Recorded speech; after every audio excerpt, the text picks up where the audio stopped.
I'd like to call this meeting to order. This is a special meeting, board workshop, Board of Directors of the Monterey Peninsula Water Management District. Thank you for coming. Arlene, may we have roll call? Director Evans?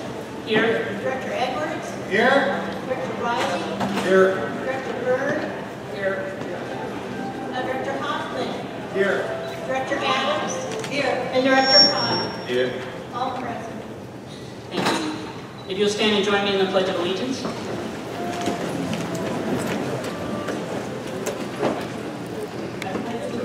To the flag of the United States of America, and to the republic for which it stands, one nation, under God, indivisible, with liberty and justice for all.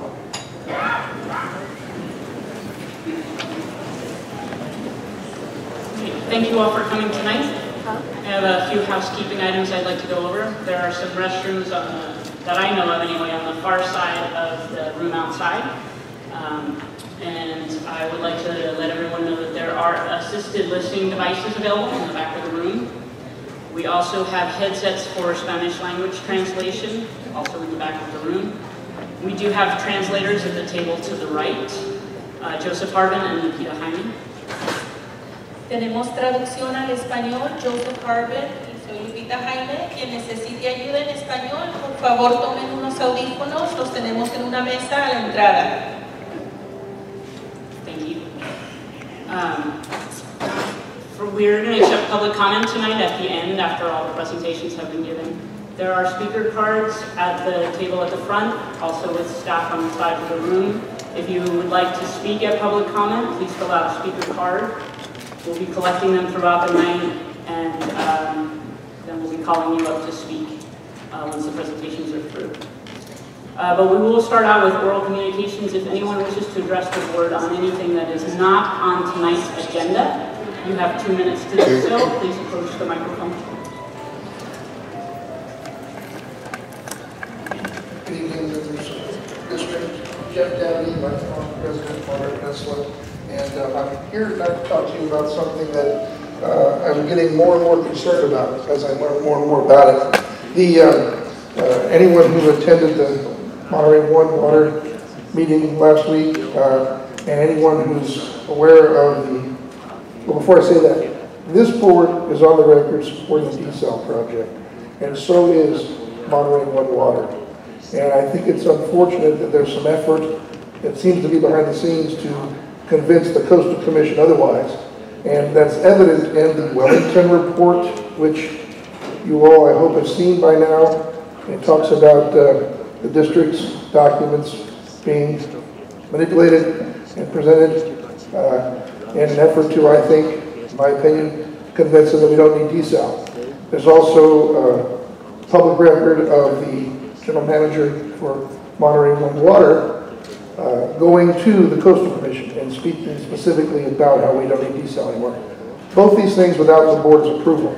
You're a partnership with that board in that project, in the overall project. The Monterey One Water project as well as the desal project. And I think it's incumbent on you as the directors of this organization to not allow those things to happen. And if it's happening internally, to do something so it doesn't continue, and if it's happening with your partner, to make sure they do something so it doesn't continue. I don't think it's appropriate, and I just think you should do something to stop it. I have no problem with people disagreeing with me. People disagree with me all the time. People disagree with me right now. But it's the process and it's how we do things. I think we can all treat each other fairly and respectfully, and I think it's important that we put an end to that sort of thing. So thank you. Thank you, Mr. Dowd.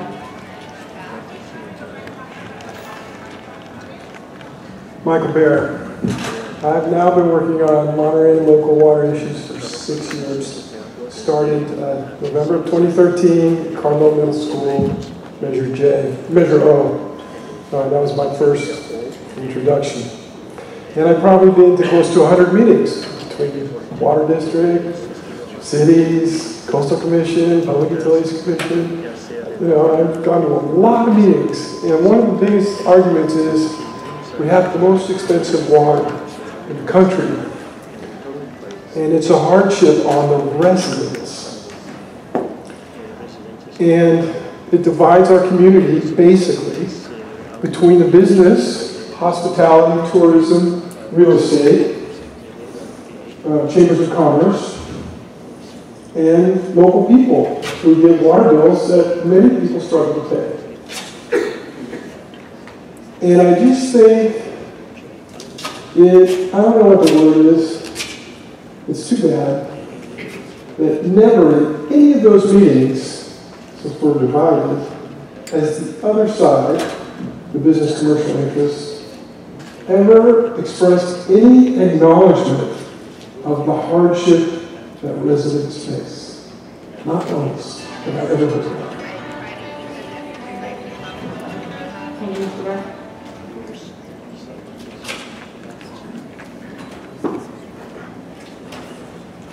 Good evening, I'm Peter Kaiser from Seaside. I believe this board has some unfinished business that we've been trying to correct for decades.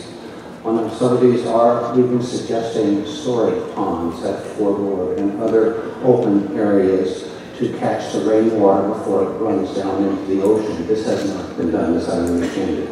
We've been asking for you to clean out the Los Padres Dam, all of the mud, so we have 100% use of that dam now. We've lost San Peninsula already.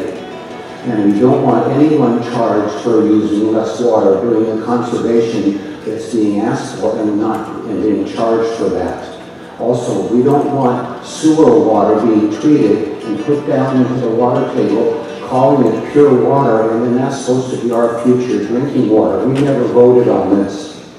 Also, we want no use of eminent domain except for maybe freeways or something like that, but not taking over legitimate corporations. And also, we want to make sure that any new expenses that the ratepayers have to pay will be voted on in a general election for the 40,000 ratepayers. We believe we should have to pay for anything like purchases or whatever, raising the rates. We should vote on that. Thank you.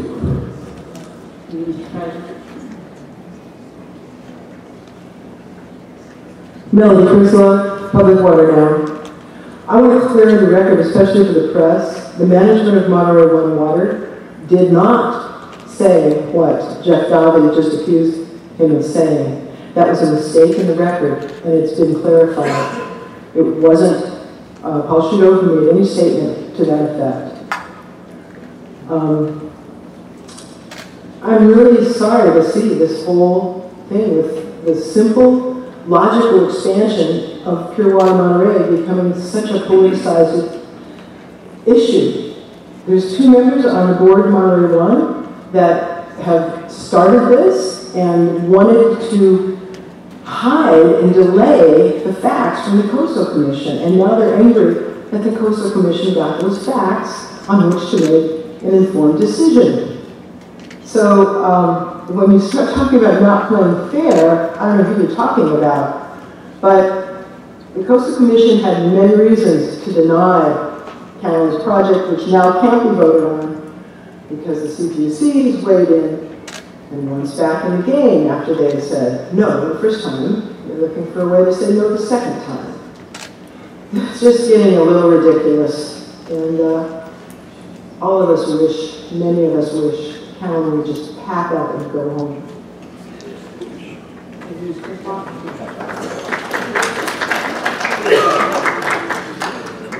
What Melanie said is not quite true. The 2 directors, Eric Tynan, I'm with the Castro Community Services District.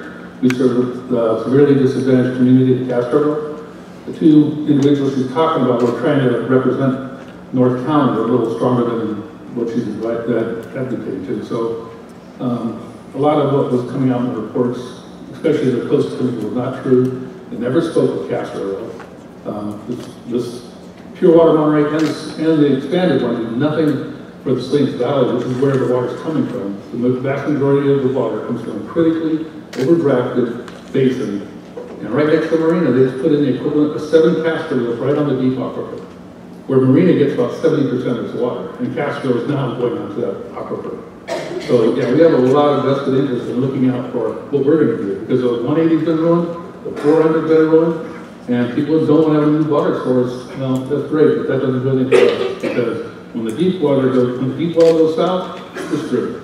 So we're looking for some kind of solution, and maybe made pure water to be part of it, but right now it doesn't look like it. So, again, the individuals at Monterey One Water who are advocating strongly about the Coastal Commission decision, we're doing it because they're looking out for North County, which is going to be in trouble with people if these wells get exhausted. Thank you.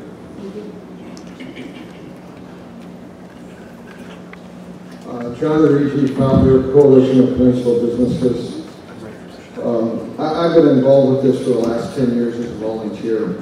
I think I know quite a bit about the water project, the CPUC proceedings, what's now occurring at the district, and what's now occurring at M1.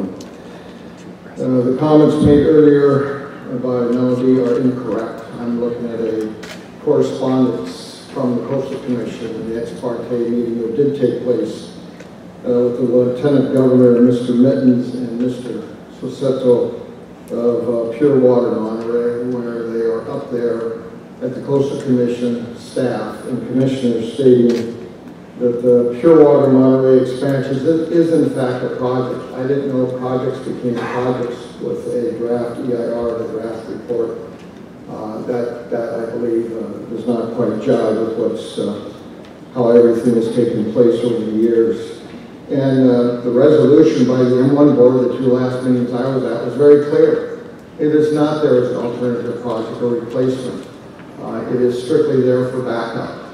And the whole purpose way back when in the March meeting from the M1 board, which I think all of you are well aware of, is strictly to get the project EIR done, put it on the shelf, and in case ESAL did not make it, we would have some water potentially with the expansion as needed to keep us away from the CDO. Cal-Am, in their good heart, which I'm not sure why they did it, also agreed to pay for it, as did the district, but not as a replacement project, not as an alternative project. That is clearly stated in M1 board's resolutions. Thank you. Thank you, Mr.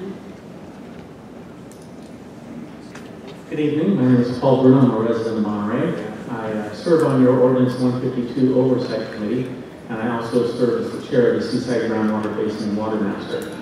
But my background is I'm actually a CPA, so I have a financial and business background. I just want to remind this board about its unfunded pension liabilities, its unfunded retiree benefits, and I would say it's basically a precarious financial position that I believe this organization is in. So as whenever you venture forward, remember who you are, or remember your liabilities. Those will come back and bite you. Thank you. Thank you, Mr.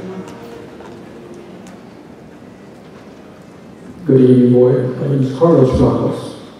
I'd like to set the record straight on a comment, actually two of them, but the first comment, that gives the perception that the minority community, specifically the Latino community, has not been involved.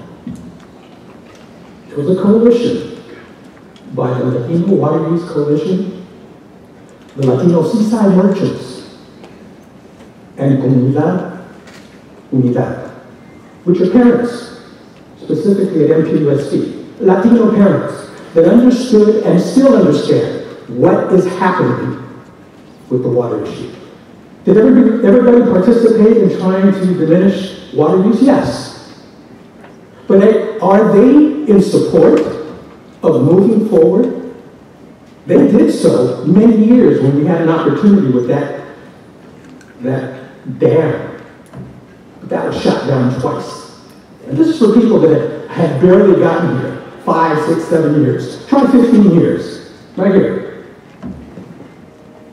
And all of the manipulating and use of media and use of the internet to try to bamboozle the minority communities. Yes, in addition to those groups, there's been outreach to the African American, Filipino communities in order to better understand what the issue is. So for anyone to say that the minorities have been forgotten and only one side has been speaking up for them, shame on them, and shame on each one of you if you believe that. Thank you. Thank you, Mr. Ramos. I'm going to close public comment or oral. Thank you. I wasn't planning on speaking, but the first speaker said that there's been something going on behind the scenes to try to screw up the desal. No, I disagree with that. It's not behind the scenes at all. You've been very upfront. Desal is going to kill us. Calian's desal. Now, maybe at some point in the future, if we had a regional desal, a public regional desal, if we felt we needed that, that'd be a good idea. But it turns out that Calian's desal paid off over the 30 years with the interest on the loans will be $2.1 billion.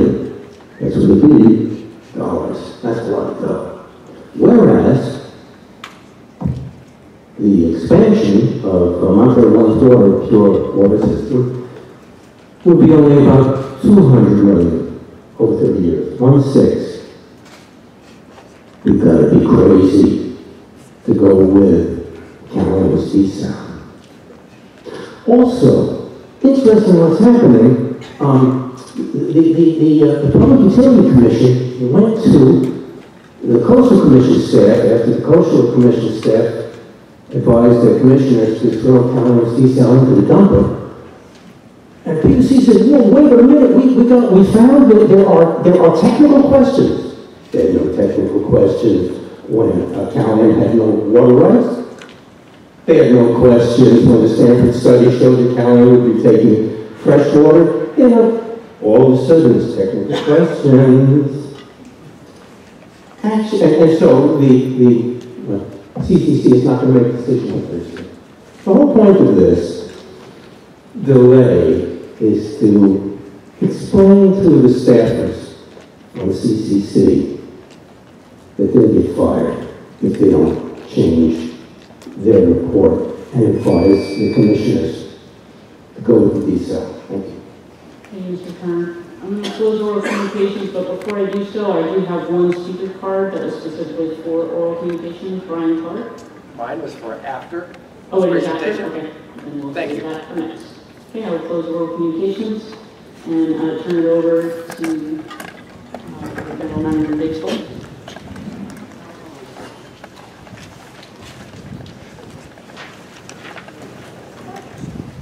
Thank you, and welcome everybody. I'm going to warm up an act, try to get you all in the mood. So what I'm going to cover specifically, or what we're going to cover collectively, is introduction to the team. I know there's been some impatience with learning who all our consultants are, and today, in addition to the two you've already learned about through the staff note, we'll learn everybody. We're going to review feasibility criteria. What does feasible mean? At least where has that taken our board? Overview of the process that has brought us here. And then we'll introduce Reftelis, our primary consultant on the preliminary valuation cost of service study. Then after that, I'll come back and talk a little bit about community exposure to financial risk going forward, what the next steps might be, and then we'll take public comment. And if time permits, we'll address some of the questions raised in public comment. If time does not permit, then we'll accumulate all of those and put a written response together and post that on the website and make available in other ways. So looking at the introductions to our team, basically you can categorize them by certain questions that we had to ask. And so in December of last year, we hired a very professional and preeminent firm on, well, how does eminent domain work? What are the steps? What are the pitfalls? How do you prepare yourself to be ready if eventually the road takes you there? And that's Retail and Tucker. I'll talk a little bit more about them in a second. Then the question is, what is it worth? And will it save money? And that's Reftelis, one of the nation's, it's a nationwide preeminent financial consulting firm for infrastructure. They've done hundreds of cost of service studies, valuation studies. This is their sweet spot. We work primarily with public agencies, so we're very pleased to have them on our team. Then the question is, can you finance it? You may have noticed that there's a note, an attachment to the staff note in package 2B. That's Barclays. We'll talk a little bit more about Barclays in a second. But included in there was a highly confident letter. What that means is, as investment bankers who've seen this type of thing before, they have opined that given traditional bond covenants, that this can be financed off the revenues of the enterprise within rates, so we don't have to go down a different path of looking for general obligation bonds or separating your bill from where you pay for it. It would all be in the bill, and that's basically what's reflected in their letter. Then the question is, well, how do we operate it? What are the costs? What are the savings? What's the best way to get at that? And this is Close and Associates, who had extensive work with the infrastructure finance area of HDR Engineering, now out on their own, and somewhat experience with water on the West Coast and the investment and utility side. Then we examined the district's authority to issue debt, and that's Norton Rose Fulbright, our long-standing bond counsel firm. Basically, it's been involved in the district about the time I first got involved, in 1992, with the Pebble Beach Reclamation Project, and it's been our bond counsel since then. And then finally, what Proposition 218 issues under public ownership might come home to roost that makes it different than private ownership. And again, we've got Michael Pelantoni, who's one of the preeminent League of Urban Cities, special districts, Prop 218 experts in the state. And that's been our team to date with our internal team, our CFO, our district council. And we've been meeting basically as a group since February. And then this team is such a set of all-stars that they could break into smaller groups and work with each other. And I think we've all been very impressed with the outcome. So a little bit more on the team. So here are some recent municipalizations of investor-owned utilities, some of which you may know about, some perhaps not. 2017, Casitas basically acquired the Ojai system from Golden State Water, and our law firm, Root and Tucker, worked on that project. Also in 2017, Missoula, Montana, purchased from Liberty Utilities for just under $100 million. And our investment banker and our investor-owned utility consultant worked on that project. Apple Valley, currently in front of a bench trial. Our investor-owned utility consultant is working on that with several different areas of services. And then way back in time, it seems, 2008, those of you who went through the campaign heard the name Felton when you were young, but Root and Tucker worked on that project as well. So we've got a team that is not new to this territory, very deep in terms of bench, and very knowledgeable in terms of expertise. Turning our attention a little bit to feasibility, the interesting part of this that caused all of this expenditure of funds and pulling together this all-star team was the public initiative process basically created a law. That's the way California initiative process works, and that law created an ordinance that we had to adopt on our books, created a new rule, Rule 19.8, and part of Rule 19.8 said it shall be the policy of the district to secure and maintain public ownership of all water systems. Keyword, if and when feasible. So we all look at each other and say, what does this mean? What's that going to specifically mean to us? And the board, through its process, basically broken into 4 pieces that can be summarized as, it's not feasible if you can't get through a bench trial. The bench trial is where your right to take, basically the public necessity, is determined. And we said, well, that's going to be based on the cost to ratepayers, quality and delivery of service, governance and transparency, and legal permissibility. So those are kind of the 4 areas which we've set out to say, if we can demonstrate a better level in each of these, or the majority of these, then perhaps there is, in fact, it's in the public's interest to take the system. Well, of course, a month ago, as we're looking at kind of wrapping this thing up, we went back to the initiative, and we also discovered the part that didn't end up in law was Section 2, the purpose. The purpose of this measure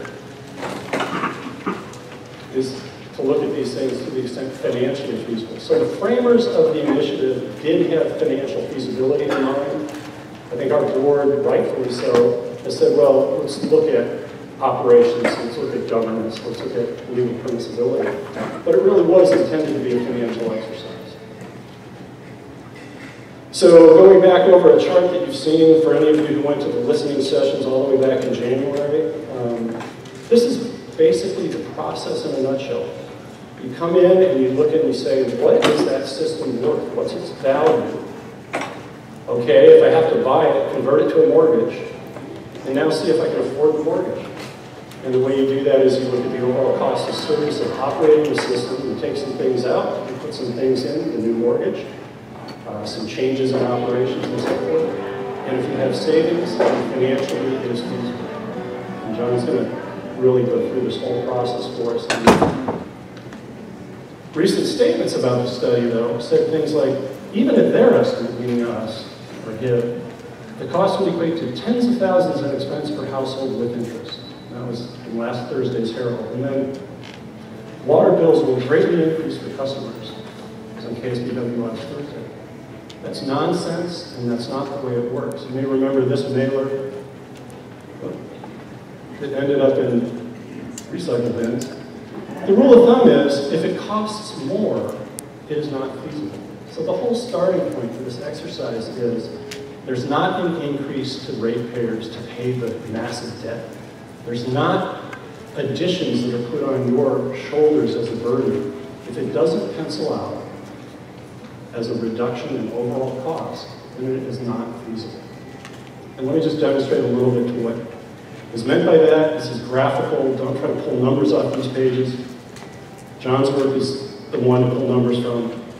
But basically, this is what you pay for in your current rates. The cost of service, the cost of operating the system, labor, pension, and benefits, purchase water, power, and chemicals, other O&M, administrative and general, overhead, if you will, general taxes like payroll and franchise taxes, annual capital additions, investment in the system.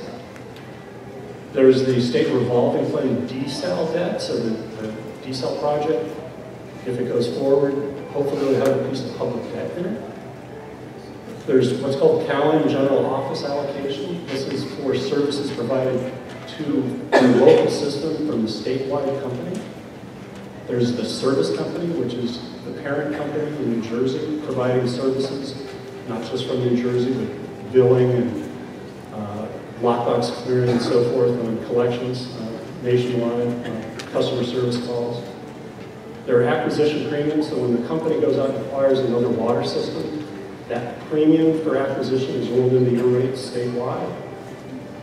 There's tank painting amortization, as small as this is, but you do some O&M that is actually kind of a capital investment, so you amortize that tank painting. There's the San Clemente Dam that we're still paying a portion of as a regulatory asset. There are property taxes for the infrastructure. There's depreciation for that same infrastructure.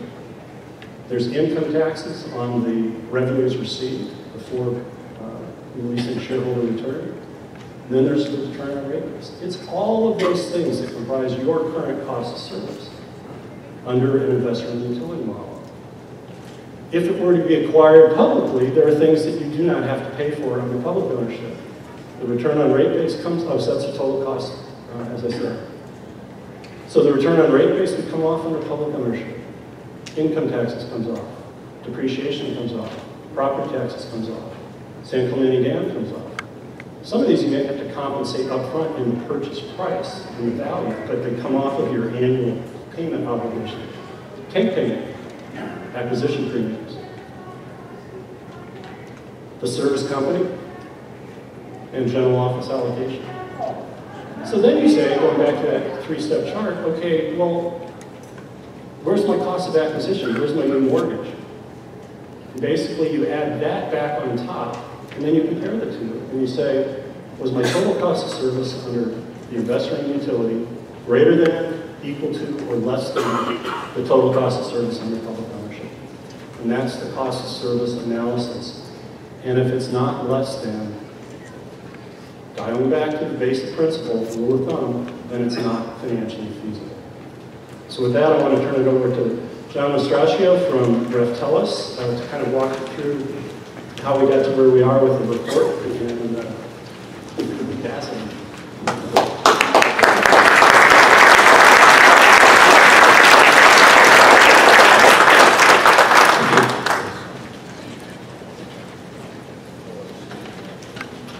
So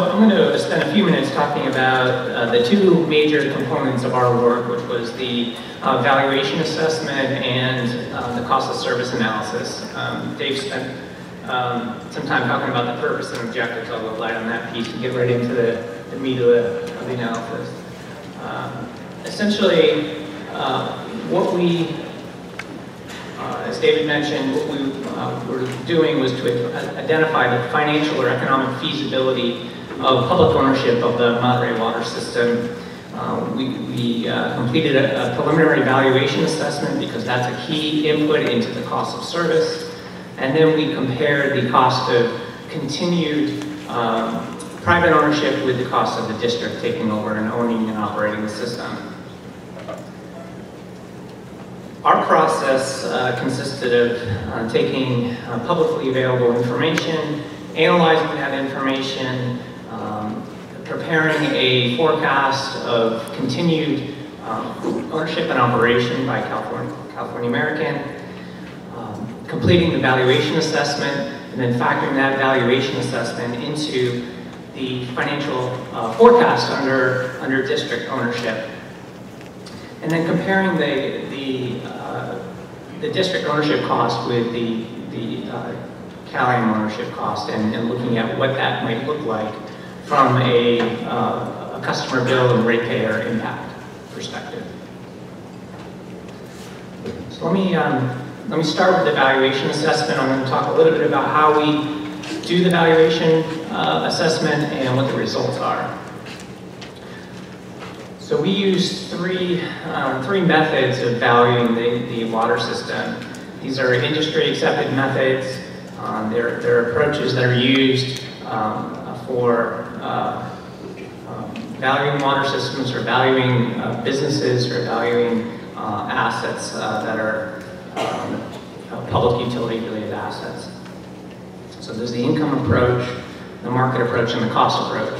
So I'm going to talk about each of these three, talk a little bit about the theory behind it just briefly, and then show you the results of the valuation assessment. So the first is the income approach. The income approach is an approach where you look at the earnings or the cash flows of the potential business that you're looking to acquire. You look at the future earnings every year, and you bring those future earnings back to the present value, and that represents the value of the system under that method. When we do this for the Monterey water system, we take into account that California American Water is regulated by the CPUC, and they're allowed to earn a certain rate of return on their assets or their rate base. And that primarily dictates the earnings in the system that we're looking at and using as part of the valuation. Currently, Caliam is allowed to earn a rate of return on its assets of about 7.61%. And again, that's the basis for these earnings projections. In addition, our analysis includes recurring capital investment into the system, which is a cash flow need, but it also results in additional rate of return into the future. And then finally, just a point that we did look at the desal plant. We've captured that into our valuation estimate. We kind of segregated that. We started with the base system and then layered on top of it the value of the desal plant. So what you see here are two value estimates.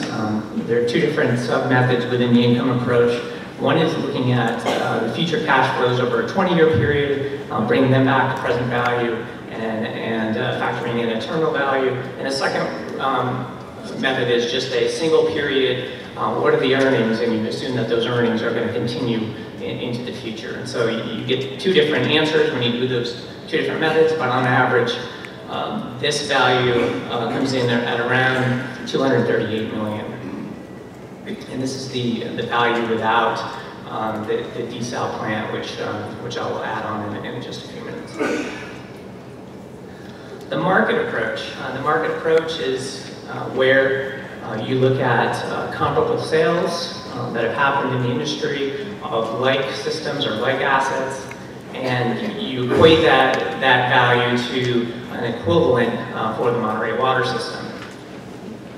Unlike the housing market, which there's tons of transactions that happen in a given year and lots of comparables to draw upon, in the water industry there are very few of these transactions to utilize.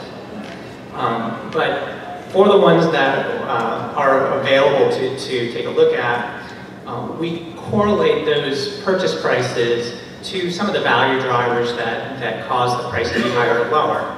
And some of those value drivers include the number of customer connections. So the bigger the system, the larger the value. The earnings, and so if earnings are high or low, the value is going to be high or low. The net book value is related to the original cost that it takes to install the assets, and that's another driver of what the value of the system might be.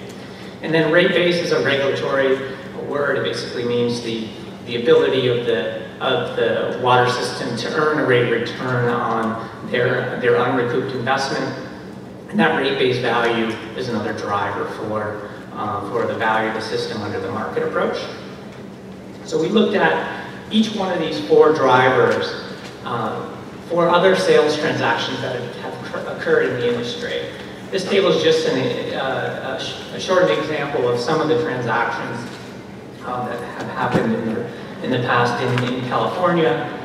So we have a purchase price, we have a number of connections, and so we're able to calculate a price per connection. Same thing with the net book value, or the net asset value, original cost value. We can look at the price compared to that original cost value. We can look at the price compared to earnings and come up with a multiple.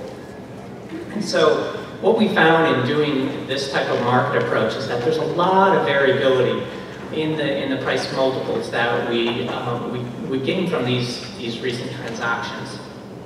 And that required us to weight the transactions that happened in the marketplace and weight the most relevant ones. So when we did that, under the four drivers that we looked at, there was a wide range of value that came out of that. So you can see the low end is around 185, the high end is about 372, with an average of around 270 million. So we took this variability and the limitations that are present in the market in terms of the number of transactions into account when we valued the system. And then third, we looked at the cost approach. And the cost approach is basically valuing the system by looking at each individual component of the system. So we looked at the number of miles of pipe in the system, the treatment facilities, pump stations, and added up the value of each of those components. And under this method, we look at the replacement cost or the reproduction cost of those assets, add them up, and then deduct what we call depreciation, but it's basically looking at the remaining useful life of the assets. And so when you do that, under this approach, we have a original cost less the amount of the assets that have been used up of about 222 million. That's the original cost. And then when you convert that to a reproduction cost less depreciation, that number on the right here is around 464 million. And the next thing we did for the cost approach is we looked back at those market transactions and we said, based on the prices that other systems have sold, do they come close to the replacement cost new less depreciation value? And what we found in the market is that the replacement cost new less depreciation value in most cases is more than double what the sales price was. And so that factor that the market really doesn't bear the value of the system using this cost approach caused us to weight this methodology much less than the other methods. So in essence, this is how we took all of those approaches and combined them.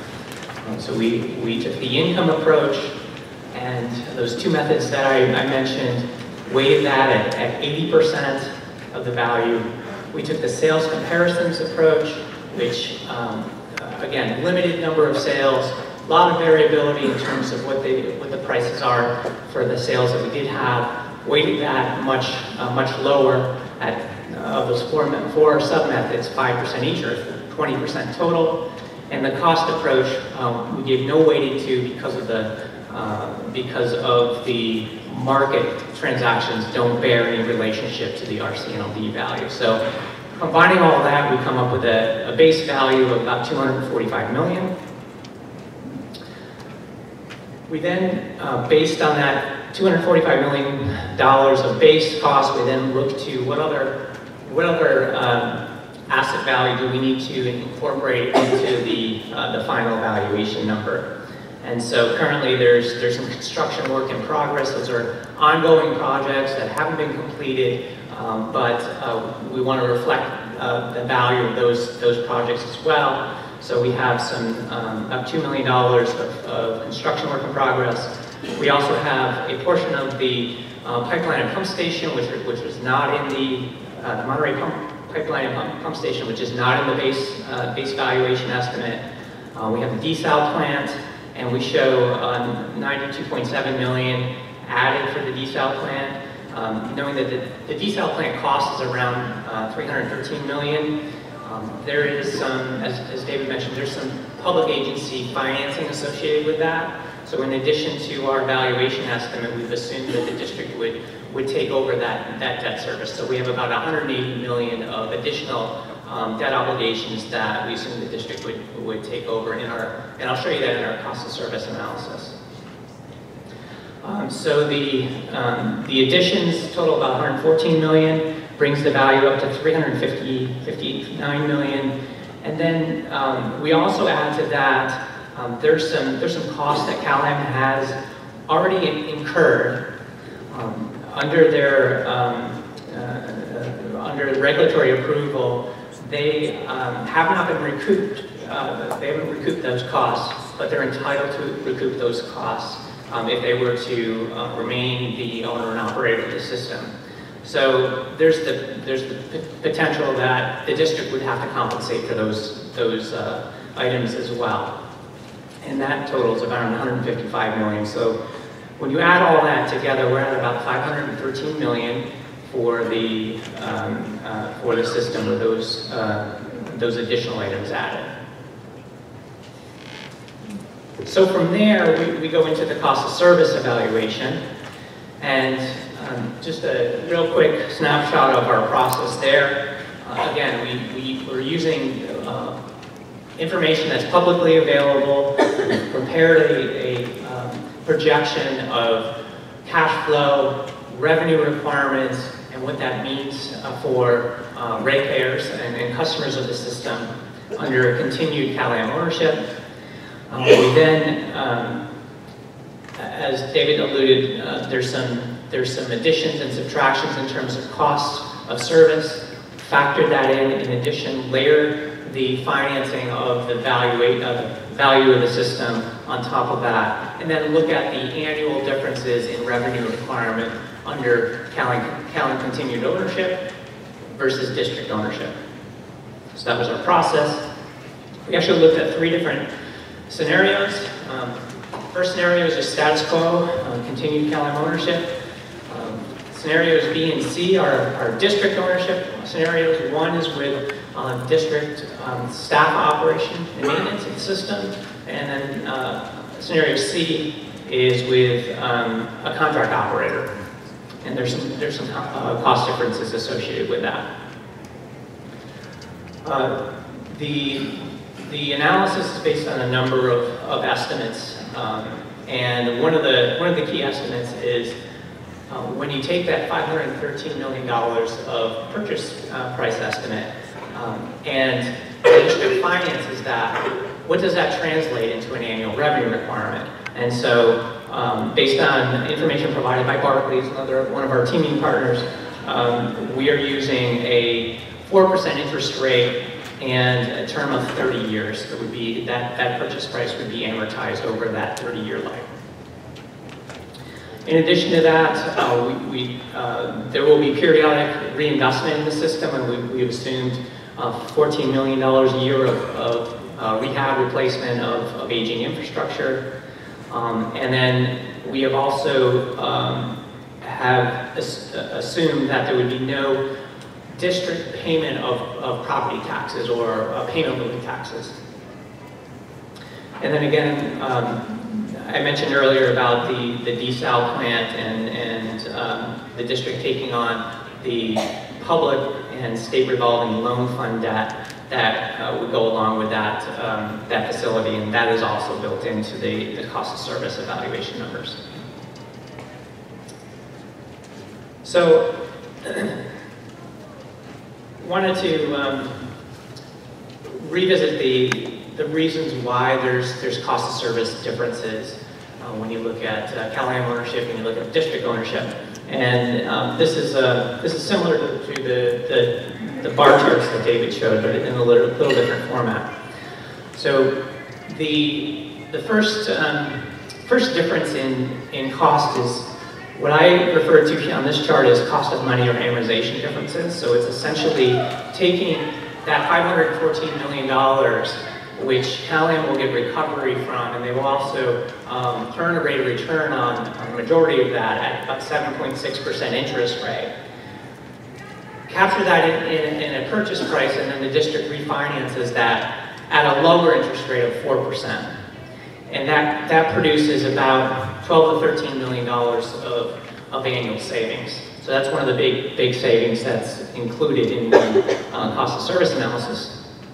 Secondly, the district doesn't pay income taxes or property taxes. That's about in 2023, it was the first year of our projection, that's about a $10 million savings. There are differences in general office overhead, general expenses. That was an additional savings of about $7.7 million. Some regulatory expense reductions, $360,000. And then there's some additions. So there's some additional benefits cost difference that adds a little bit of cost, and then some contract services and insurance costs that add a bit to it. And then the big bar at the bottom is the cost of cash funded capital. This is annual recurring capital reinvestment in the system that under district ownership, that would be most likely paid as they go, rather than financing that and building that into another bond issue. On the CalAm side, that rolls into rate base and gets amortized over the rate base period at about a 7.6% rate of return. So it's that difference between annual recurring capital that's built into rates versus amortizing it under a different approach. So those are the major differences in terms of cost of service. When you look at what this looks like from an annual savings, we show ratepayer savings right from the start, or revenue requirement savings right from the start of about it's about 13.6 million, and then the dollar amount changes over time. Under the scenario where the district owns and operates it without a contract operator, that's the difference between the green line and the orange line shown on the chart here. That's roughly a 12% difference in cost of service. So if you want to translate that into a customer bill, assuming the water rate structure doesn't change, you would be looking at about a 12% reduction in your bill. Under the contract operations scenario, it's a little bit more expensive for the district, but we're still showing a little over $10 million of annual savings starting in 2023. This was our first year of the projection, and then that savings corresponds to about a 9% savings instead of that 12% that we show under the non-contract operations scenario. So those projections also continue moving forward.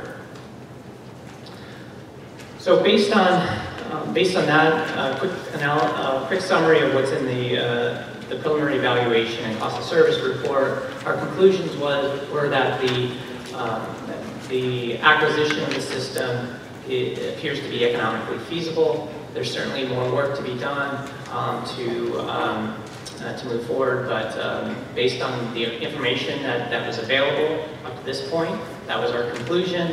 And I know Dave's going to talk a little bit about the next steps and where to go from here.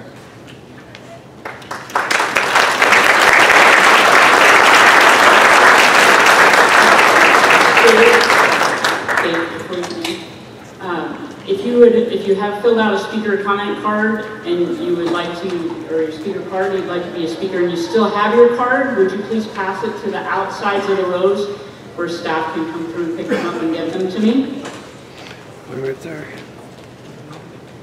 And if you would like to be a speaker, there's still time to fill out a card. Once Dave finishes his last presentation, I will collect all the speaker cards, and we'll open the floor for comment. Well, I want to thank John for making a very complex subject seem so easy. And I did want to point out a couple of things that may have been lost in translation. By district operations, that's the scenario where we integrate with existing county employees. So that would be all the folks who really know the system are available to join in the operations.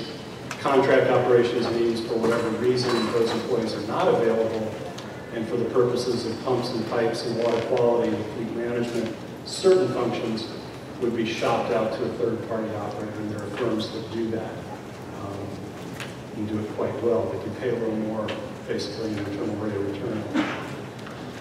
So I want to talk a little bit about money, because this is not free, and it's our money collectively, and I want to make sure you understand that it's being well spent on a very tall task. We originally said it would cost probably about $750,000 to get to this point. We're actually at the end of this point. Reftelis' appearance here is kind of the last billable topic, we think, on this first phase. We budgeted $650,000. To date, we've expended about $530,000. We expect to spend the rest, and kind of projecting where we think the final invoices will come in, it may end up being closer to $700,000, and we'll have to talk to our board about that as it happens. But we're pretty much right on. But where does this take us going forward? So, as we've talked about, it's a three-part process, and I'll really characterize it more as a four-part process. This is the first part. Is it feasible, or is feasibility indicated sufficiently enough that your elected board members say, you know, it seems compelling, I want to move forward, prepare me for eventually voting to move it forward. And that vote, in effect, requires a bona fide offer to buy the system. Expecting the company to say we are not for sale means that offer would be rejected. Then our board would move into a phase where they say, well, we think it's in the public interest to do so, therefore we're going to vote on a public resolution of necessity. Is it in the public's interest? And so, should our board choose to move in that direction, they need to be ready at that point in time to know the details when they make that decision, that we carry them through to the bench trial and achieve success there. Because if you can't achieve success in the bench trial, you spend a bunch of money. Well, let's talk about your money, our money. So here's where we are in terms of getting to this point. At our board meeting on Monday, we will talk, we'll talk a little bit more about additional scope of services to get us to the next phase, which is the right to take bench trial. If that's the end game, if you do not receive the right to take decision from the judge, and it's just a judge, it's a bench trial, then we may see us on the hook for another $3 to $6 million of our expenses and the company's expenses through that period of time with no further movement forward. The judge has ruled there is no public right to take. So that's what we're looking at. I would say that Mr. Bruno mentioned precarious financial position. we're not so precarious that we cannot afford to do that based on the reserves we have in place and receipts expected to occur before this happens. But you should all know what's out there. If the judge says, yes, you do have the right to take and you move forward, then it's a jury trial on just compensation. The exposure there, we think, depending on how long it lasts and what kind of legal wrangling occurs, if you achieve an outcome, for example, where the court, the court rules you didn't have a right to take, well, that was part B, so that's done. If the jury verdict, though, at this point is far in excess of what all of our work was based on, we say it's in the ratepayer's interest, and we think it's no longer in the ratepayer's interest, we say, here, keep the keys to the system, then we're on the hook for our legal fees, and quite possibly the company's legal fees. So that, our legal fees would probably be paid for out of pocket along the way, but their legal fees would be a sudden hit with that revelation that we really can't afford to take over the system. That's why in our minds, we'll be analyzing how much room do we have if the value comes out at $513 million or $600 million. Is there enough room that if a jury is even above that it's still in the ratepayer interest? If it's not, then we're kind of at that point yet again. So those are the things that we're going to be looking at. We don't know where it's going to lead us, but if you get the green light at each stage, it gets a little more expensive to go to the next stage and the next stage. So I just want us all to know what we're getting into. There are other financial risks, what I call trial by attrition or death by 1,000 cuts. In many of these transactions, everything is subject to a legal action. Suing over separate challenges, sue over the financing, sue over the authority of the district to do any of this, sue over the CEQA work, etc. There will be expert witnesses, and depending on discovery and depositions and where things are going, that can be more expensive or less expensive. And as I mentioned before, just getting to the bench trial, there's an interim phase, which will require additional scope of services and budget. And that relates to these things. In order for the board to really make an informed decision, we will need a more detailed operations plan. If you took it over, how would you operate it? Show me some details. Is it possible? Can you do it? We need some CEQA compliance, CEQA meaning environmental compliance, think of it that way. There are some boundary adjustments that will likely need to be made for the Local Area Formation Commission, which would require CEQA work. And then the acquisition itself could result in being designated a project subject to CEQA because of the nature of the system here versus some of the other examples which are standalone systems where it's simply just a change in ownership. I mentioned the LAFCO process, but that takes some time to make the boundary adjustments. And then we have the question of formal appraisal, a bona fide offer to be rejected from a company that's not for sale. And then the findings of public necessity is really, our board would need to be fairly certain that this is in the public interest and that we have sufficient findings that going from their decision to move forward and start a condemnation action to actually getting in front of the judge, that we've already thought through what the judge is going to hear and whether those findings are sufficient to really prevail. So those are the things that we would need to look at if they choose to move forward. I think, as I mentioned, we will get to whether or not the board wants to move forward in the next two regularly scheduled board meetings. And then the vote on resolution of necessity, which requires a supermajority vote, so 5 out of 7. These other actions would just be typical business of the board at the majority vote, but the supermajority would be the actual decision to move forward and then follow that with a condemnation action in the courts. So timeline, the next board meeting, a week from now, we'll discuss some more of these additional services. Just this week, my CFO and I just discussed with Brett Tellis and maybe some additional work that would illuminate the process. And then likely we would ask the board for funds and scope and budget on the December board meeting, leading to the ability to act sometime next summer. So that's where we're at. And that brings us to public comment with the direction of our chairman.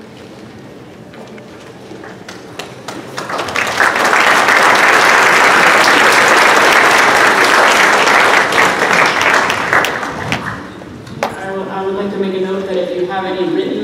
that you wanted to leave for the board to review, you can leave it in the tray at the front when you do your speaker.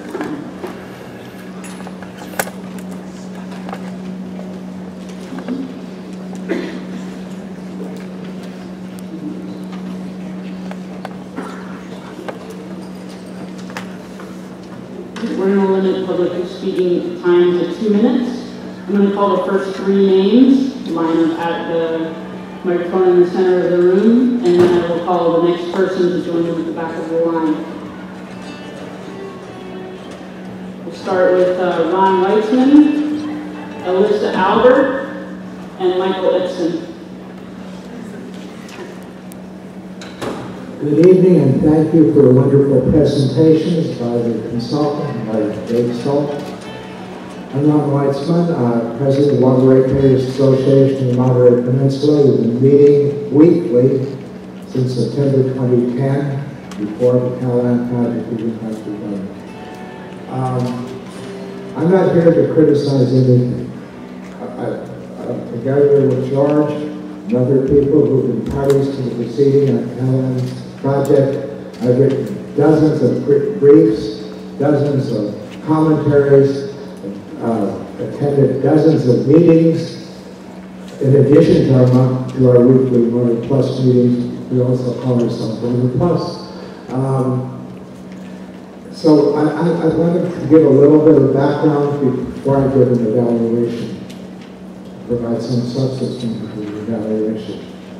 I've taught dozens of courses in econometrics at advanced and introductory level in graduate schools of business, dozens of courses in statistics. My field is estimation and assessment. I've written dozens of articles in that field.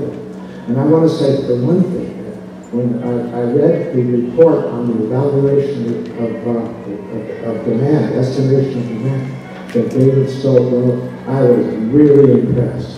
I think that's a solid document, and it would be very hard to refute that. It's based on data, and it considers all the problems from every angle, and I think it would be a very difficult document for Callahan to refute. I certainly would support that and endorse it in public, as I am. I think the presentations, not only that report, but the consultant were excellent.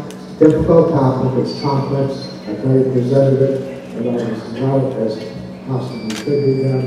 And I really just want to say, in an affirmative way, in affirming this, I thank you very much for everything you did. Thank you. Thank you, Mr. Weitzman. Next in line is Mara McEntee. No, I'm sorry. The third person in line. All right, Ms. Albert, please come up. Mara McEntee, please go to the speaker line. Thank you. Good evening. My name is Alyssa Albert. I'm a student at the California State University at Monterey Bay. In regards to Measure J, I am concerned about the financials that will be allocated for the measure if Callahan is bought and made into a public entity. I hope the Monterey Peninsula Water Management District will still put the same amount of funding towards ongoing, current, and relevant conservation projects, such as the protection of the steelhead fish and the environment. Thank you. Thank you very much. Stephen over here. No, don't hold the line. At the end of the line, Kevin Tilden. Yes, so my name is Michael Ibsen. Are there any potential risks of regulatory penalties if the sale process causes a delay in the completion of the new water system? And secondly, if Cal Air Water has not maintained plant and equipment and the sale proceeds, what recourse does the water district have to adjust the price, recover additional costs that were not foreseen in the feasibility study? Thank you. Next in line is Doug Katie. Hello, my name is Mara McEntee. I am a fifth-year environmental studies student from California State University, Monterey Bay. And my question is, to what extent is it financially feasible for MPWMD to buy out Callahan based on their proposed severance package, if there is a proposed severance package, and what would that severance package amount be? Thank you. Thank you. Good evening, Chair, members of the board. My name is Kevin Tilden. I'm Vice President of California American Water. We appreciate you holding this forum tonight. With so much at risk, the public deserves opportunities to hear about this and weigh in. As I think you've all heard me say before, our company is not for sale. The only way this condemnation effort will go forward is if the court is persuaded it's in the public's best interest. Even in accepting the mystically low figure in your report, it would be the costliest eminent domain lawsuit in California history, and a lawsuit we believe the district is likely to lose. As Mr. Stoll pointed out, could be cost up to $20 million alone on attorney fees, and the district would not be just responsible for their fees, but ours as well. I think you've also heard me or our legal team say that the final sale price for condemnation is successful is usually 2 to 3 times the first number the public agency puts out there. So we fully expect you to come out with a number between 400 and 600 million, and we fully expect the price to be between $1 billion and $1.5 billion. The history is that's how these work. I found it interesting your consultant looked at 7 comparables. 5 of those were systems, small trouble systems our company bought.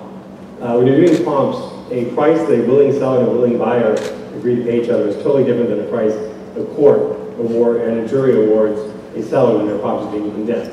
And certainly that should be the comparable set you look at instead of those with a willing buyer and a willing seller. Similarly, just a small thing, but I think the cost of water rights was less than $3,000. I think you all know the recent comp for water rights sales here on the Peninsula is $250,000. So this $530 million maybe would work out financially to make bill increase, but we don't think it's anywhere based on reality. During the Measure J campaign, takeover proponents really said if the price was too high, there would be no buyout, and Mr. Stoll said that tonight. But this report hasn't said at what price would be too high, that there would be a bill increase. You need to know it's at $703 million, $682 million, because you need to know when to say stop, and you've not been given that information tonight. Your report, which by own admission is not an appraisal and is full of a lot of substance, makes a bunch of. May I have another minute, or do I give this off, Chair? Thank you. The next person I have on line is Doug Beatty, followed by Joshua Norton and Brian J. Hello, my name is Doug Beatty. I live in Pebble Beach. I've lived on Peninsula for a large portion of my life. A couple of things. In the article in the Herald, it's mentioned that taken away from the cost by having public ownership is that you don't have to pay property taxes or income taxes. That's maybe a savings to the ratepayer, but that's revenue that won't be coming into local and state governments. So that considering the overall benefits to the community, that isn't really a saving, because either the services that those other entities, government entities provide go down, or they have to come up with revenue to replace it somewhere else. And the second thing I wanted to mention was one of the benefits of public ownership is there are some perverse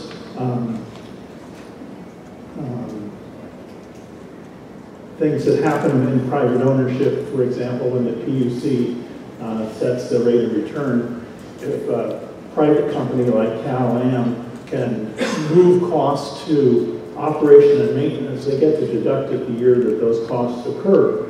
Whereas if they do capital expenditures, they have to amortize it over time. And so it's to a benefit of a private entity to try to patch up the system and keep it going with O&M rather than to make capital improvements.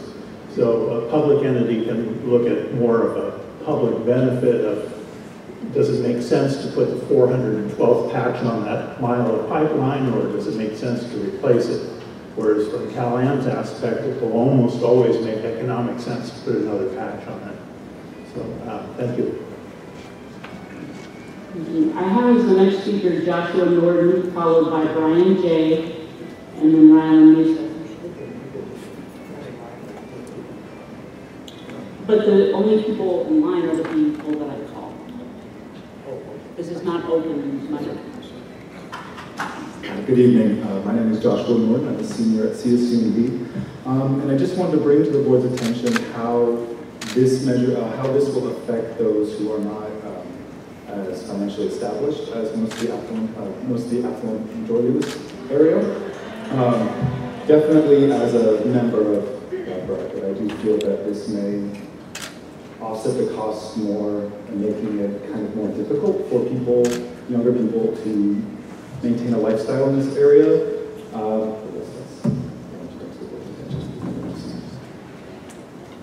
Thank you. Item Scow, please. My name is Brian Jung. I'm a senior at CHMB, and thank you for having this event. And my question to the board is, where is the funding going to come from to try to pay off all the debt from the projects or the project of buying out Calhoun?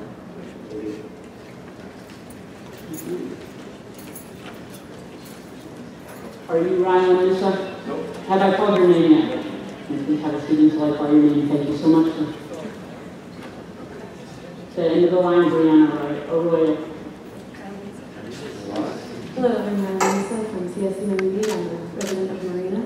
My question to you is, if CalAm is not interested in being bought for the price that you guys have proposed, what is your orders to the extent of what you'll do? Thank you.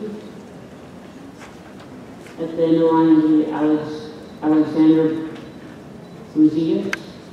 Thank you, Board Chair. Thank you to the Board of Directors and the staff for doing a great job. I think this is about 41 years in the making since the passage of the 1978 legislation that created the Water Management District, where it expressly grants the powers to this agency to purchase the private water system, and notes that it's in the general welfare to manage the groundwater and to recharge groundwater. The state legislature had that vision in 1978. The community overcame $3 million in spending by CalAm the past measured day last year to finally make this a dream come true. This is a wonderful day. We want to thank the staff for their job. We have seen the problem with private utilities in California. Let's talk about PG&E another night. I'd love to see a similar proposal done here. But we also need to be very careful about the valuation. I think one of the lessons of Felton was that they probably shouldn't have settled, they should have gone to court. The system was in way worse shape. CalAm did such a miserable job running it to fail that we have to really pay attention to that, and the speaker said that, so we want to advise you there. Let's really watch what's going on at the California Public Utilities Commission in the next 4 or 5 months. We need to watch them like a hawk and ensure that the public interest will be protected. Thank you very much. Thank you. Last in line, Brian Clark.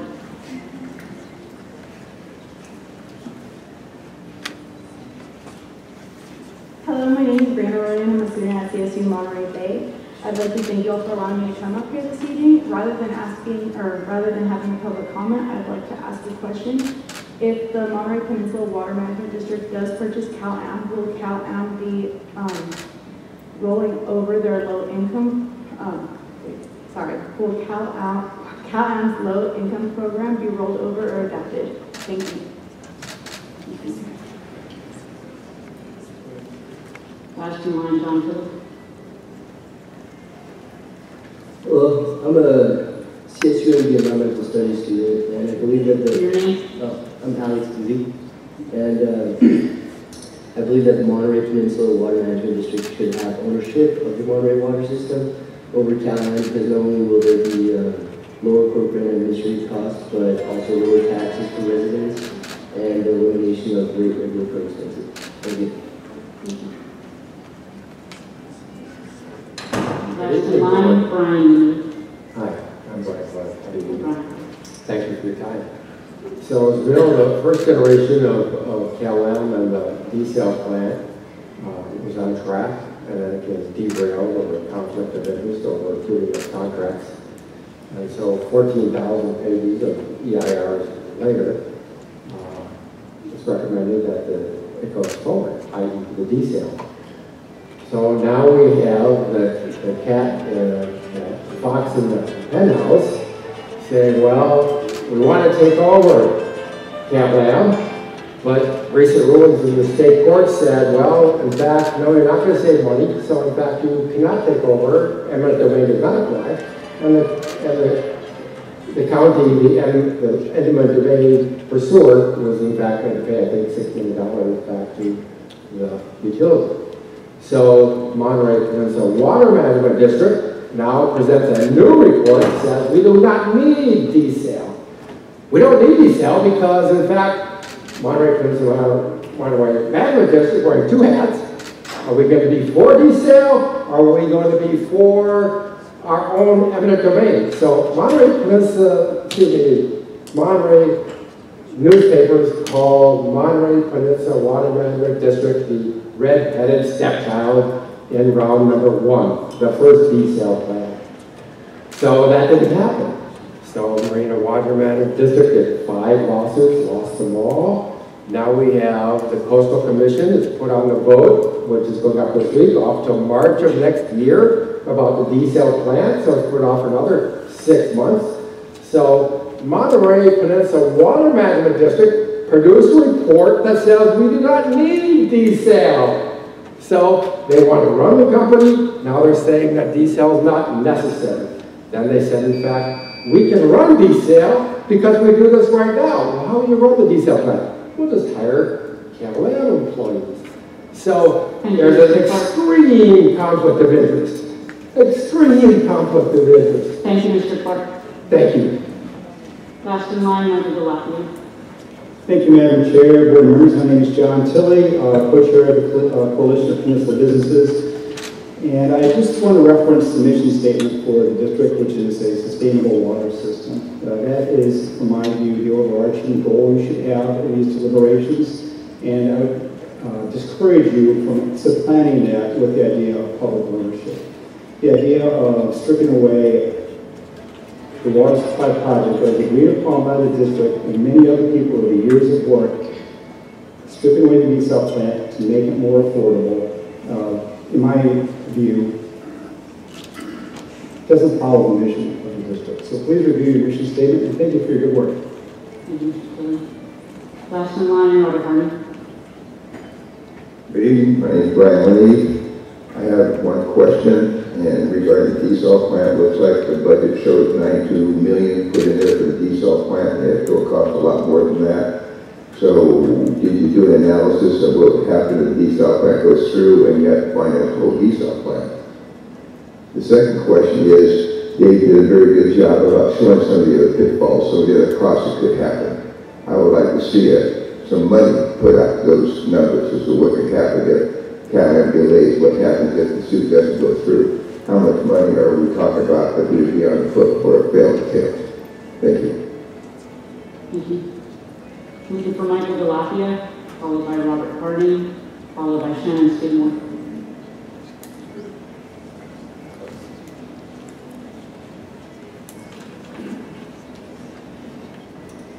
Good evening, Mike Delapia, Landwatch, Monterey County, and really delighted to be here tonight and to finally see that the numbers pencil out for the feasible buyout of Calian by the Water District.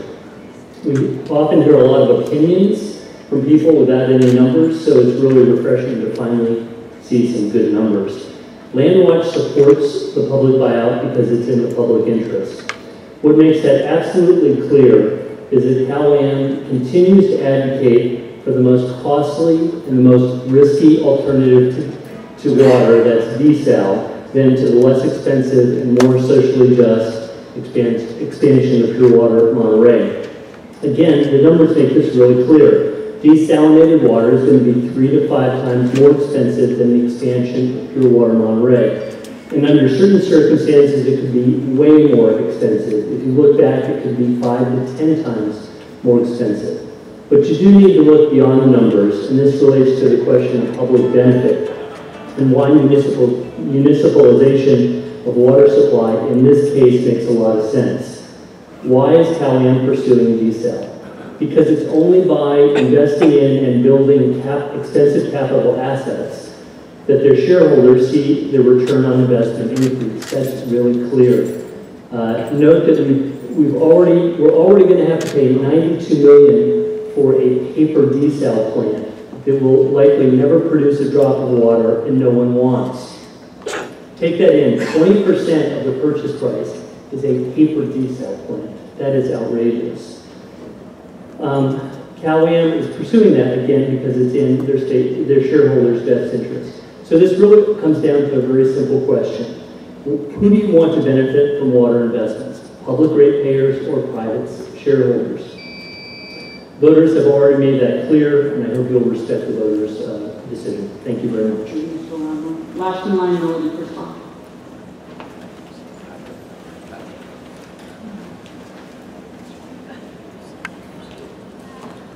I'm Robert Harding. I'm a CSUMB student, although I'm not here in representing CSUMB in any way. I'm a private citizen in Seaside. I am for this acquisition for public interest. I believe public control over their water rights is better than having a private company control of it, because that's a private company and their interests are with them, not with the public. And that concerns me greatly as I'm learning about this today. And then on top of that, I read the full report that you put out, and I really like the idea that it's just the government taking over control. There isn't an outside contractor that you're putting in, just the government looking at. Even though the rates are lower and the risks are extremely high with doing this, I think the reward could be worth it. Thank you. Thank you, Mr. Harding. Last in line, Ashley Smith. Hey, hi. My name is Shannon Skidmore. I'm enrolled in Water Resource Management Policy class at California State University, Monterey Bay. I would like to reiterate the findings of the continued ownership and operation projection completed by Reftel's financial consultants. That district operation would cost about $13.6 million, or 11.9% less per year than Caltrans' current operation. I urge the board to consider these financial benefits alongside voter-approved Measure J, which requires the district to secure and maintain public ownership of all water production, storage, and delivery systems, assets, and infrastructure in its territory, if and when feasible. The path may be long and intricate, but we do have the ability to move towards a future of water resource management that is endorsed by Monterey County voters. Thank you. Thank you. Last in line, Paul Bruno.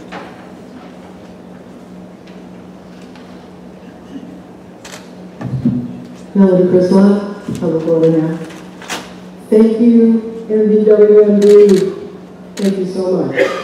Public Water Now and the 24,000 voters that passed Measure J are deeply gratified at the results of this feasibility study. What Public Water Now said all along during both Measure O and Measure J campaigns came to be true. Public ownership will lower our water costs. So when CalAm stands up here and says, oh, it might cost you $20 million in legal fees, they neglect completely to point out that right now on our bills there are $35 million in CalAm's failed projects. Much of that is their other failed desal projects.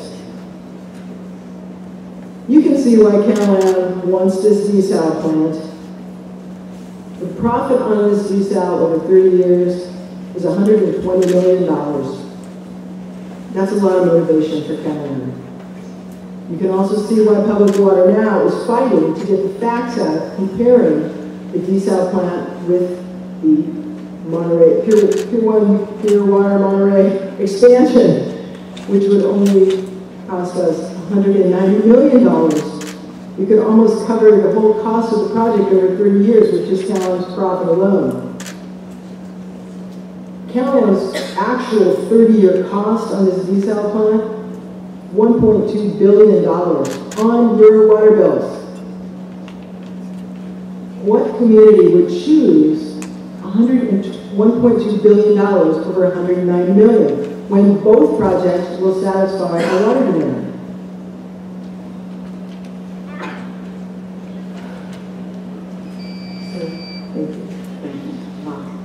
Last in line, Dave Ferdinand. Hi, Ashley Smith, Cal State Monterey Bay. As previously mentioned, I just want to reiterate the purpose that you do state in the PowerPoint tonight of sustainable practices and for water management. Moving forward, you did fail to mention any information providing sustainable practices if for pulling if you take over CalAm in the long run. And from a public perspective, it may be deemed that the sustainable water practices may be the most important factor in keeping water in the future. Thank you. Last in line, Madeline Smith. Good evening, Paul Bruno, resident of Monterey. It's been a long path getting here, but here we are. I've been doing this now 30 years, involved in the water supply issues on the Monterey Peninsula. I want to stress that the public interest criteria is a very high hurdle, very high hurdle. And who here really believes in the efficiency of government over private industry? I know I do. Well, these people apparently like going to the DMV. So, let's talk operational costs. 8.9% savings. I'm going to tell you, those are rose-colored glasses that you're looking through. Look at the disclaimers. Disclaimer says, quote, as is often the case, there will likely be differences between the actual projected results and those differences may be material. I think there's some material differences here. The other thing, there's no pilot. There's no payment in lieu of taxes. What does that mean? Some of your savings is basically saying we're going to take the money from the cities. Those taxes go somewhere. And those taxes have to be made up by somebody. Unless we're just going to close some schools or maybe tell the fire department, answer every other call. So think about that. If you're drawing that savings, they're not savings. The jury trial exposure, huge, $15 to $20 million. That would bankrupt the district. I know the numbers, that will bankrupt this district. You cannot afford to take that risk. And finally, let's talk about the big number, $513 million. That's not the big number. That is a floor. That's not the ceiling. That's a floor. There are no severance damages in there. It says to be determined. I can't believe they couldn't throw at least something in there. That $513 million excludes severance damages, and we know that severance damages are real in this circumstance. To not include that is malpractice. So it's going to be much higher. Much higher. Thank you for having us here tonight. Appreciate your time. Thank you. Last in line, Peter Montier. Good evening. My name is David Chardouin. I have a residence in Monterey. By way of background, I spent 22 years in positions having a responsible charge of negotiating acquisitions and divestitures of water systems across the United States.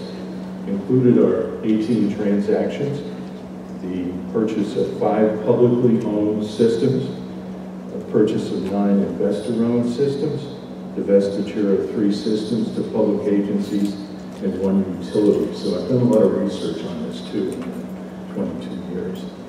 One of the divestitures I negotiated happened to be here in California, and it was to a public authority, and it was the Guerneville water system. The purchase price was $6.5 million based on RCNLD, and the rate base was $3 million. The preliminary valuation and cost of service report, I believe, undervalues the takeover cost of the Monterey system in that, as a minimum, it dismisses the RCNLD valuation approach in its entirety. It dismisses compensation for advances and contributions and severance costs, and apparently, I learned tonight, it does not include depreciation. Depreciation is used to have a fund for replacement of plant down the road when it wears out. So if you're not putting money away every year for depreciation, you're mortgaging your system. I asked this board to find out how many Class A utility takeovers in California have resulted in lower rates for customers. In my experience, there are none. There are no more anywhere that I know of, except one in Nassau, where the property taxes were 55%. If I may just conclude, we customers shouldn't automatically drink Kool-Aid by accepting Section 6, Paragraph 6, which proposes a revenue requirement decrease of about 12%. Thank you. Thank you. The next speaker I have is Madeline Smith. Peter Montier, Scott Dick, followed by Jamie Skillen. Good evening, Peter Montier, PG Chamber. The district was created to manage our water supply, not necessarily to own and operate the entire system. That the district would consider financing over $500 million to take over the system and dramatically expand its employee workforce and CalPERS obligations to do so seems risky because the valuation numbers provided in this report should not be considered a formal appraisal, as the consultant noted. the system's final value and durability at the very end could be quite higher considering it's already been appraised once before at almost $1 billion. Most public agencies and municipalities are under pressure to pay their PERS obligations with unfunded liabilities far exceeding their annual budgets. The district already has this problem. Acquiring and operating a water system would extend it significantly, and at some point those costs would have to be built back into the rates in the future. So looking to the future, I think the district should be careful with this and proceed with extreme caution. Thanks. Thank you. Last in line, Michael Blair. Good evening, my name is Scott Dick. I represent the 1,300 small business entrepreneurs in the Monterey County Association of Realtors. I'll make this quick. I was digging through our archives and found the 2005 Santa Cruz County Board resolution and paperwork that valued, I'm happy I'm not the first one to felt in here, found that the initial system, the estimated price for the water system was $3.3 million. That's the official board report that came out when they reviewed the resolution. That was in 2005 and 2006. The water district at the time, SLBWD, offered then, probably after the formal appraisal, they offered $7.6 million, more than double the Callahan. Eventually, it was sold for $13.4 million, and there was no eminent domain. I noticed the caveat as well. It says the valuation assessment can be characterized as a preliminary desktop assessment and should not be considered a formal appraisal. If this doubles or even goes a half more, we're talking $750 million. That's $750 million. So it's a caution that basic desktop assessment may not get us where we need to get. So, and I have a complete board report of yours to answer. Our next speaker is Jamie Skillen, followed by Michael Bear, followed by Peter Keeston? Okay. Oh, Peter Carson, sorry. If I have not called your name, feel free to sit down. Hi everyone, my name is James Stone and I am a fourth-year environmental studies student from CSUND. I would just like to voice my support currently for the pure water mine expansion for the benefit of the customers and the environment. The Callahan continues with this desal plan to be flooding our already limited groundwater basin and seawater, and this would push us further away from the sustainable water system that we go deserve. Thank you. Last in line is again question. Michael Bear, thank you for the excellent report. There are some unanswered questions that some of the speakers have raised, like severance.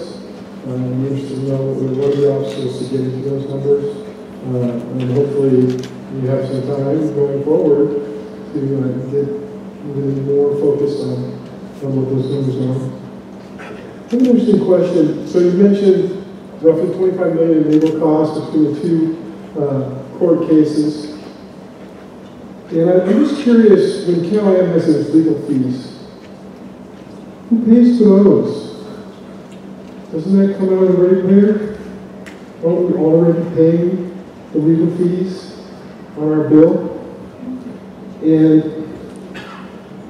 the pipes, you talk about valuation. Didn't we already buy that? How much did the shareholders pay to build that system versus the ratepayers?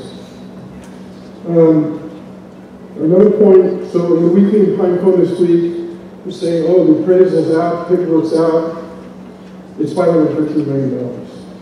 Well, the way I read it was a range between, starting this kind of base around $245 million up to $513 million. Mr. Bruno says 513 is the floor. I think you need to be very aggressive. They're going to play hardball as best they can, and I think you need to too, and I think you will. But can you say, hey, how about a credit on those legal fees? Ratepayers already paid those legal fees.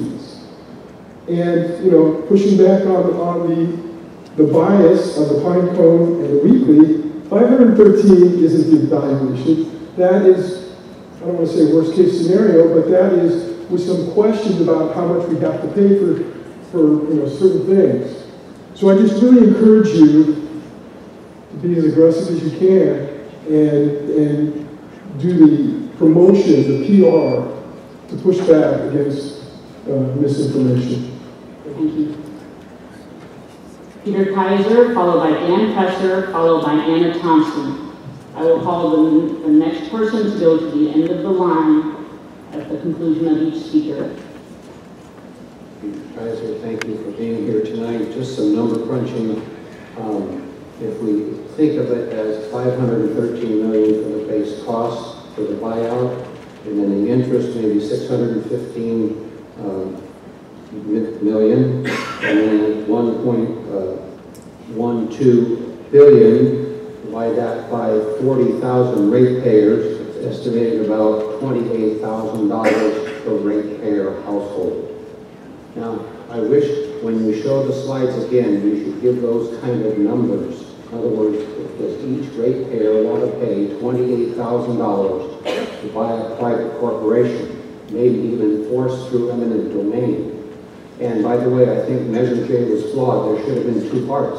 One part, a feasibility study, and how's that going to be paid for? It's going to cost $700,000. And then a second part where the voters, all ratepayers, get a chance to vote if they want to pay $30,000 to buy this corporation. And by the way, if CalAm is, the desal plant's included, it goes to $2.4 billion, and that would be $62,000 per ratepayer. You divide it to 2.4 by 40,000. So you need to have those on the screen. It's the actual cost per ratepayer family for the buyout in thousands of dollars, and then you can divide that by the 30 years of amortization and so forth. So that's important. And by the way, I forgot to say earlier that we've been asking for gray water to be treated in Marina and sent back to our houses to be used as gray water to water our plants. Potable water is maybe 8% of use. So if we wouldn't need all these fancy things and buyouts and desals if you just years ago kept our local plants, did the gray water, sent the water back to our houses. We water our plants for 80–90% of the use of the water, and then thank you. Thank you, sir.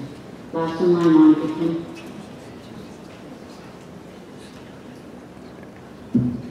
Hi there. Good evening. I'm Dan Presser. And before I came here, I was in advertising. And in advertising, we talked about the age of me. And unfortunately, I think we're still there after 30 years. But it's about time that we look beyond the me and go to the we. And if we do that, what happens in 30 years? We've stopped at 30 years in all your discussions. At the end of 30 years, you guys, we the people, own CalAm. And there is no other fees other than just running that company, running that business, running the water for the public, in the name of the public. So after 30 years, it's ours. It belongs to we the people. And then there are very little expenditures beyond that. Thank you. Thank you. Last in line will be Tammy Jennings. Good evening. Thank you so much for the presentation. I'm so gratified that we are going to be able to purchase this carbon infrastructure. Anyhow, the reason I want to point out the most is that CalAm is a corporation, and their interest is not about welfare. Their interest is profits and growing of their business. And there is a lot of value to be given to having control about our water system and the future of our system. And it's very critical that we don't have it in the hands of a for-profit corporation who they mislead us all the time. They even mislead us tonight, telling us that income taxes go to our local benefit, which they're not. They're going to New Jersey, which I believe that what I'm saying is true, unless I'm misinformed. So also they say that we make always the wrong estimates. While Felton buyout, they estimated to be a $46 million, but instead actually end up being purchased for $11 million. No corporations has the benefit of the public. They have the interest of their shareholders, and they are always be able to choose whatever gives them the most profits, and that's why they're choosing the DeSalle plant. The DeSalle plant will cost us a lot. Also, I want to point out that the gentleman before me said that we have to think about the future, not just the current one, and to leave a legacy for our future generations here. Just imagine what it would be like if we had purchased that 30 years ago. Now will be all ours. Why do we have to pay those profits? We're paying for all the costs and all the liabilities as well. Thank you so much. I really appreciate that. Thank you so much for your great job. Thank you. Our next speaker is Monica Kim, followed by Tammy Jennings, followed by Kevin Dayton. If you filled out a speaker card, I will call your name. Feel free to sit. I'm Monica Kim. I'm a child of refugees. We as refugees crammed ourselves in an RV with 10 people. We had nothing after arriving in Marina. The Marina beaches were the only reason why my family did not starve and climbed out of poverty. CalAm's DeSalle will destroy 7 acres of our beaches when erosion occurs, and the place that CalAm is trying to put their DeSalle, it will block our public access in the future. CalAm is planning to destroy our livelihood in an entire ethnic community by destroying the only potable water source and the sand dunes in Marina. I'm tired of everyone talking about money when lives are being destroyed by CalAm's project, when entire sources of water are going to get corrupted and destroyed in Marina and Fort Ord to service a more affluent community. That is the subject where people are being destroyed, where their source of water is being destroyed. It took millions of years to get groundwater. And the DeSalle pipeline is going to destroy the life of Marina. And people cannot understand that they keep talking about money when it's about the lives being destroyed in an entire community. Their dependency on that potable water is going to go away or be emptied. So once more, as a representative of refugees, of the ethnic community, we as Marina should protect our groundwater by supporting the expansion project that does not touch groundwater, that does not touch the ocean, that is recyclable, that uses uses less carbon dioxide to reduce our water. It's better for our community. Thank you. The next speaker at the end of the line, Justice Sachs. Hi, my name is Tammy Jennings. I want to thank you all for making this presentation understandable for the layperson. It was very straightforward. Thank you. Thank you. I want to make my comment. I believe that things like water and air that we need to live should not be provided for by a for-profit entity.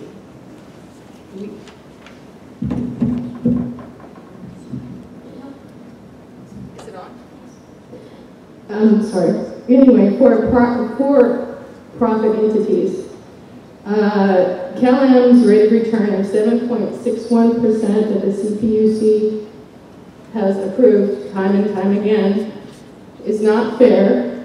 For people that live on fixed incomes like Social Security, when and if we ever get cost of living increases, they're like 2%. How are we supposed to keep up with CalAm's 7.61% profit? My water bill has tripled since 2011. I can't afford life-sustaining water, and I'm on CalAm's low-income program. Thank you. Thank you. Now, would you please not stand in the speaker line? If you fill out a card, I will call your name. It goes in slide. Yeah.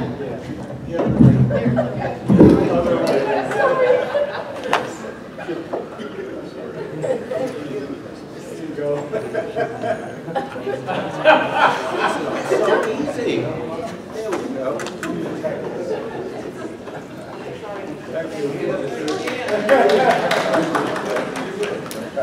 Last speaker in line, or the last one in line to be Susan Gates. Kevin Dane, Government Affairs Liaison, Monterey Peninsula Chamber of Commerce. There have been some comments tonight about the business community, not positive. I think the business community does have some reason to be concerned.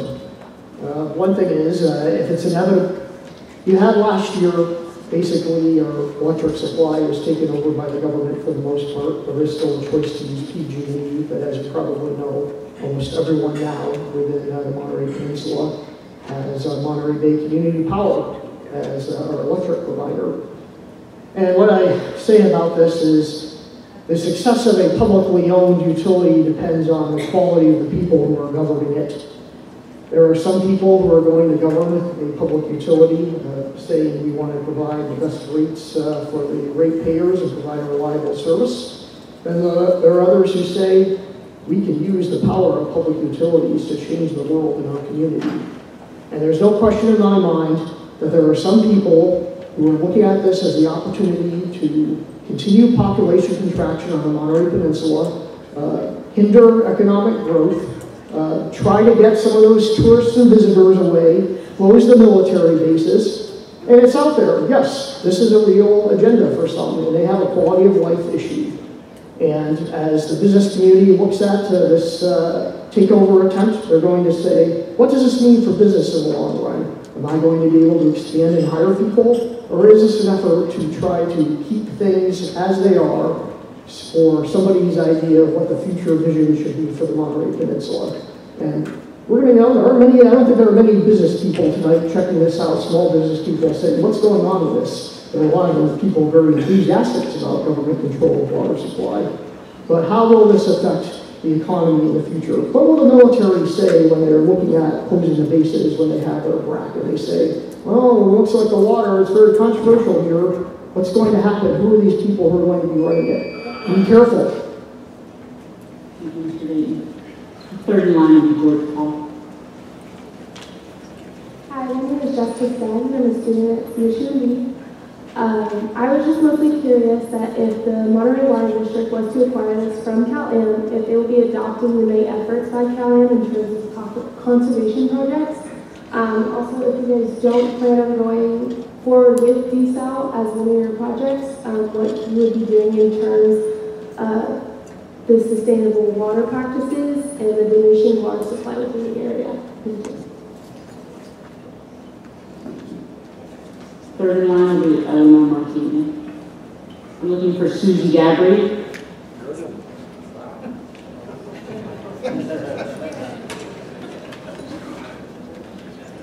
Hello, my name is Susie Gabry and I'm from Skid Row. I don't know why every time somebody from Cal-Am's side speaks, I feel threatened. They're threatening us. Next thing, 85% of the nation has public water. Why can't we? Why shouldn't we? The next thing is that Cal-Am's slanted wells is not done anywhere else. This is the first project. This is their experiment on our expense. The other thing I wanted to talk about is that it's not just the price of the cell. Just think about the environmental impact it will have. It's horrendous. The amount of energy that it will use to produce water and the brine, the salt water that it will create. What are we going to do with that? Put it back in the ocean? Kill every animal in it? Haven't we done enough to this environment? Thank you. Estimated total cost of ownership is regarding You presentation. can ask your question. I was surprised to see that the cost of district operation is less than contractors. Does that include also pensions, benefits, health insurance, and labor costs as well? Yeah. Yes, sir. Thank you.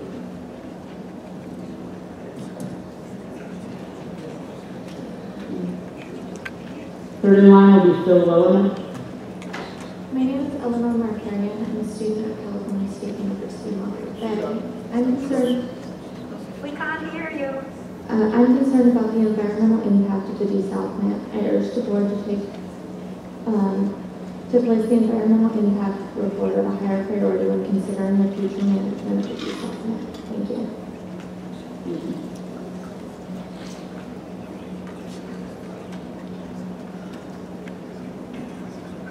Hello, I'm Kevin Weaver. I'm a senior at UMD. Regarding the Callahan desal project, I'm personally concerned with the financial feasibility of water access for low-income families. Thank you. Thank you.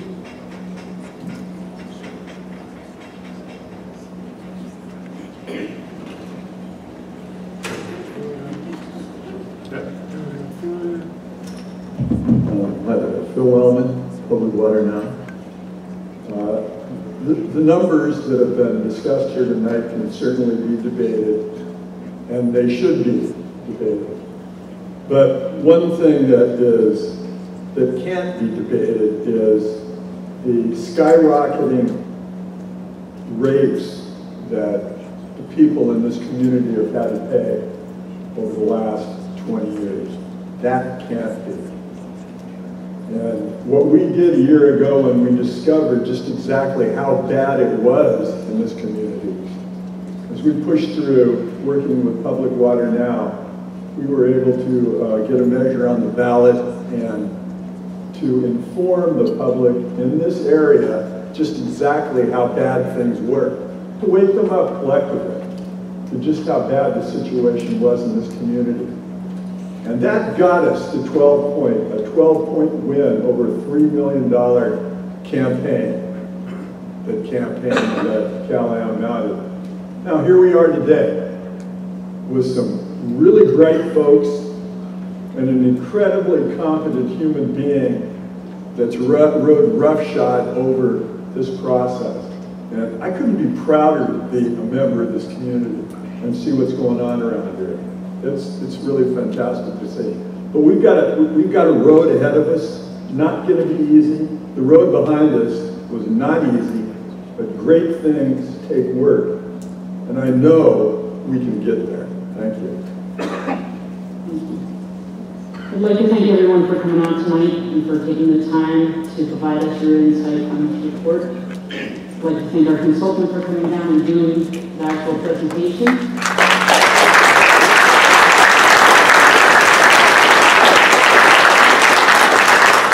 I look forward to seeing you all at our meeting Monday night, 6 p.m. And with that, we are adjourned.